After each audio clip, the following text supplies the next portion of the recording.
Right, I'm glad you're only going to give me short answers, because then these won't take very long. Okay, good. Stop asking me questions then, Trevor. Not at all, no chance. I've got another 8 to go yet. Or 7. What gets you up in the morning? Well, I try and stay in bed as long as possible because I get screen eye. My eyes go red. Right. Because if I'm not careful, I'm on the computer from 6 a.m. until midnight. Right. So it's good if I've got a gig to go to or something like this to go to. So I from about 4, I'm like half an hour more. And at 6, I'm like, oh, all right then. Because I've already thought of 3 or 4 things that I really, really want to do that I've forgotten about, that I didn't write on my to-do list the night before. And I'm just so excited, and I literally jump out of bed, get on the computer, and if I'm not careful, I don't get dressed till 3 o'clock. And then someone's knocking at the door, and they're like, okay, how come you're not dressed? I'm like, yeah, that's what gets me out of bed in the morning. It's the excitement of it all. But that's it, isn't it? That is, you're driven. I'm afraid I am. Yeah, well, I can understand that, definitely. Okay, this is a more complicated question, but I'm sure you can answer it very easily. I want you to tell me, what's the anatomy of a successful act?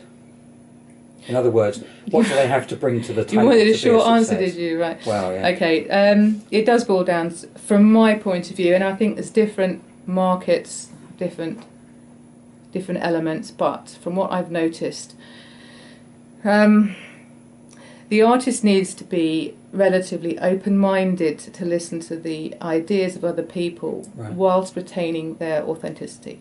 So they need to know what's important to them, what they are prepared to compromise on, and what they aren't. Right. That's really critical, because if someone's going to work with you, generally there's no money, and if someone's going to believe in you, they have to feel that there's some point in having an input. Yeah. So you need a dialogue, an open dialogue, and someone who is defensive and bristly over everything that isn't their own suggestion is unmanageable. Yeah. So there's that. Someone who is happy to be photographed and have media created about them and comfortable in front of a camera, whether it's a video camera or a still camera, it's very important. Someone who can keep relatively calm in live radio situations, or at least is prepared to try and do that, because you need as many routes to market as possible. So you need to be able to talk and perform flawlessly. Yeah. That's really, really important, because you've got to engender the confidence of anyone watching you. People have to want to get behind you. They have to believe you've got a vision and you're driven and that you're going to make it. Because they're not going to bother getting behind you if you're not going to make it. Because there's not many. It's a business at the end of the day. Yeah, exactly. So we haven't got much time to choose to listen to acts. So the ones we're going to support on social media or in any other way, we have to think, I've got a good chance of making it if they have the right support. Right. So there's those things. Then they've got to have a logo that's instantly recognisable at a glance, a biog that is truthful but amplifying what they are naturally, so it's all truthful, nothing fake, has to be real. Playing to their strength. But actually shows the distinguishing features between them and someone else. Right. Very important. Very important. And there's a story that maybe the person hasn't realised is a story, but someone like me can say, well, actually that makes for interesting reading. Yeah. And that makes something that differentiates this artist from another artist. Well, that's something I constantly say on here. When I ask for people to send me their work, I do say, send me something that I will instantly recognise and find something different about. I don't want cookie cutter music, because there are lots of people out there, especially young girls, there are lots of girls out there who can sing and play a guitar, but they all sound similar. Well, this is why I haven't said have to be good. I haven't said that.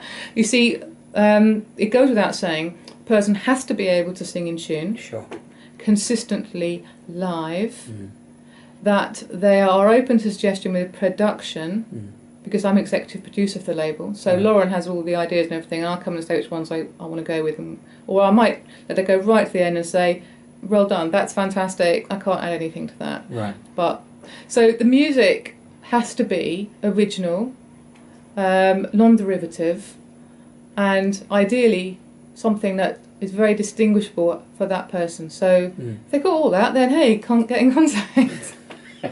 Not much, is it? Okay. No. See, I'm very lucky with Zoe, aren't I? I think you're phenomenally lucky with Zoe. So to sum that up, I know you've just given me a very good description of that, which is fantastic, because as I say, a lot of people listening to this programme are people who are starting out on a career, or more importantly, have been working at it for a long time, and they just can't. It can be quite demoralising. It can be, and as I say, you never give up, because it's when you give up that you're really going to fail. I mean, if you don't go that extra mile, you've got no chance, have you? So I mean, what would you say is your one top tip for success? What's most important? What comes to your mind first of all? You've got to do this one thing. Persistence. Right, absolutely, yeah. And believe in yourself, I suppose, isn't it? Well, you said one. I could have picked two. Okay, all right. Well, all right. Can't give me top five. It's my show. Get up, shush. No, you're absolutely right. Though, it's persistence. I quite agree with you.